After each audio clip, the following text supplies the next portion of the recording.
Morning. Good morning. How are you? Very good, thank you. No, it's fine. I'll be on there. Good morning, everyone. Hope everyone's well.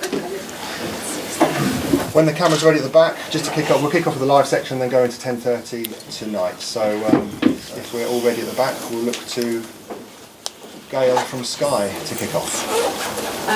Morning. Morning. Martinelli news this morning. How pleased are you? Clearly he loves the club, but to get the deal done.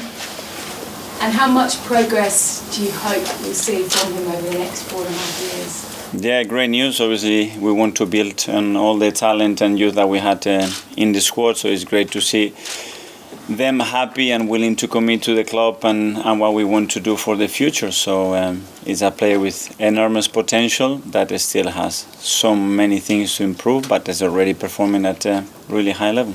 Where's his biggest area of growth to come, do you think?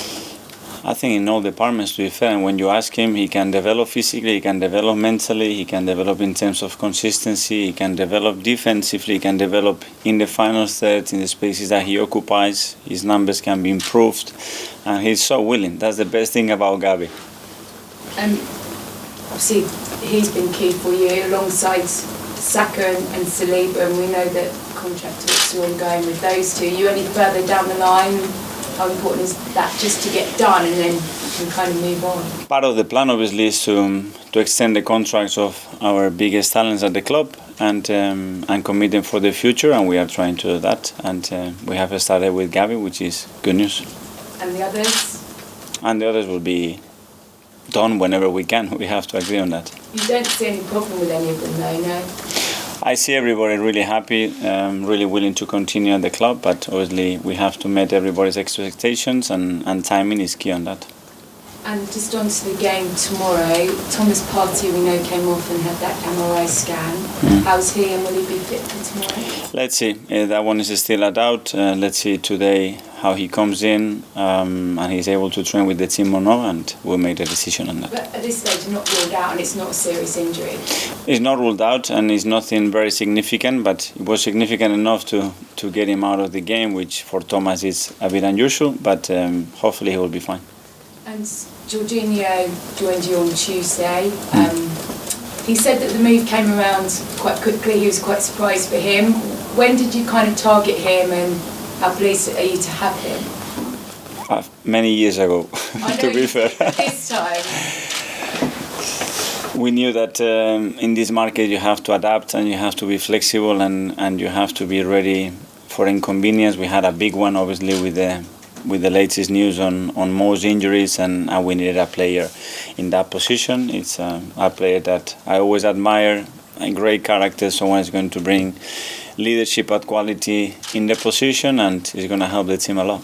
So it happened that quickly? Was it almost a case of, Sunday evening, Monday? Timing-wise, no, I don't think it was that late, but it's a player that has always been very close to our intentions to bring him in. Okay, Becky from PLP. Is Emile Smith-Rowe available? Is he back?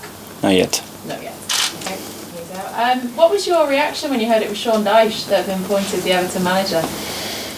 Well, obviously they have tried to accommodate the right character in the circumstance that the club is. I think what Sean and the coaching staff did at Burnley speak for himself. With the limited resources that they had, they got incredible results very consistently in this very tough league.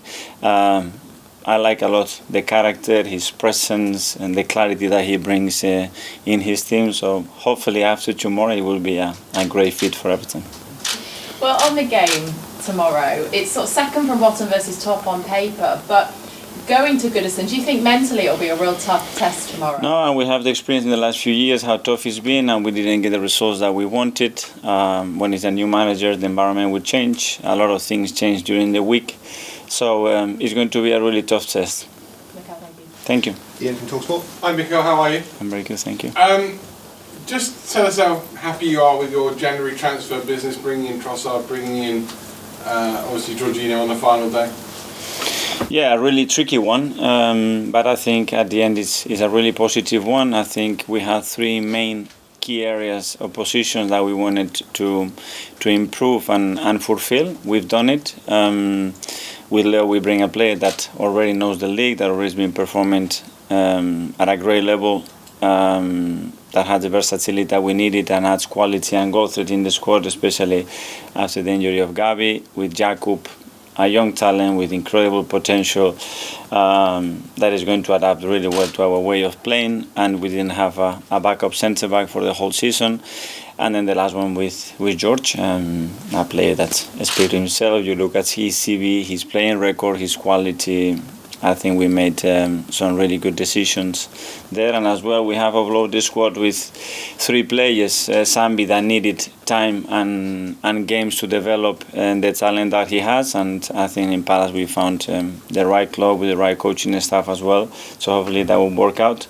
And then Marquinhos, that needed minutes, and it's going to be a really tough but really good test for him to play in the league in a great club. And then with Cedric as well, that he was demanding minutes and it was difficult to promise that to him. Is a player that we all loved, and it's been a difficult decision to let him go, but I think we have to respect as well his will to play.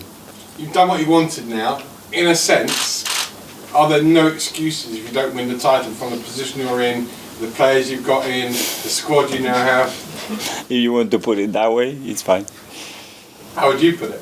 Excuses? Yeah, so No.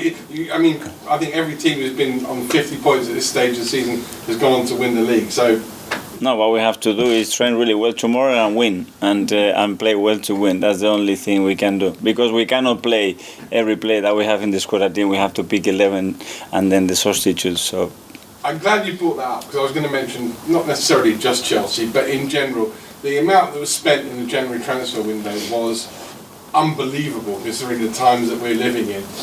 Good for football or not good for football? well, it's the context that we live in, you know, and we had in our side the possibility to do certain things that we didn't do in the summer, and we are always willing to improve the squad. I think the squad is still in a moment that we cannot waste any opportunity to evolve it in the way that, whether it is to give players minutes, whether it is to improve and give more depth to the squad. And I think every team tries to do the same, and that's why it's so competitive. One last one actually on the game. I think it was 2 years ago, was it, that you were appointed ahead of the 0-0 draw with Arsenal at Goodison. How your team has come forward and the position you and the team are in now from that day. Yeah, it's been a while and a lot has happened since, and I think we are in a much better position than we were at the time. And but we haven't won there for the last few years, so that's the task tomorrow. Mark at the back. Okay, Yeah. just back on Jorginho, you spoke about him a few years ago. He almost joined Man City when you were on the coaching staff there. What is it in particular, his particular qualities that you see that make him so good in that position? His intelligence, his personality, his leadership skill, and then the way he understands our way of playing, and the qualities he has to implement that in football matches. And he's a player that will fit really well what we want to do. You mentioned when you signed Trossard that the squad can absorb a player that doesn't necessarily fit with the signings you've been making in recent years, the young players. Is Jorginho a similar kind of example of that? Yes, and then you have to adapt to the circumstances as well that we had, and obviously the injury of Mo, the significant injury of Mo, had to have a plan behind him that probably wasn't the case just before that injury happened, and we have adapted and we have improved the squad. You mentioned Mo there and his injury, and it's expected that his contract will be extended soon. Is that how the club look after their players? It was similar with you, and you got your injury, but you obviously were kept and looked after. Is that what you want to nurture here? Our way of treating people, our way of living together, and what we expect from people is to give the maximum. And when it's the other way around and things become difficult, I think the club has to behave in the right way, and we have some really good examples, and we have to continue to do that. And finally, the live section. Hi Mikel, a successful transfer window of course brought in 3 players in key positions, and that's been a theme that's run through previous transfer windows, but have you always been able to get the players that you initially wanted, and what needs to change maybe to make sure that Arsenal get their priority targets in every window going forwards? I'm really happy with what we've done. For what you plan to, and actually what you can do in this industry, normally it doesn't happen, so you have to mold and adapt, and we've done that. The most important thing is at the end the profile, the person, and the qualities that we bring to the squad make us better, and I have no doubt that we've done that. And Sambi Lokonga's left on loan to get more regular game time. You've brought in a lot of young players in different positions, like Fabio Vieira in the summer, Kivior now. They're behind established players in their positions, and Lokonga's left off to get more minutes after failing to do that here. How do Kivior and Vieira, for instance, know that they're going to get the minutes they need to develop at such a crucial age in their career? How do they know? How are they going to get the minutes? If they train really well and they play really well, I guarantee you that they will have the minutes. Because the other guys, they had the minutes. But to develop, sometimes you need to have them in a different position, different environment, and sometimes we have to mold that. Thanks, Tom. That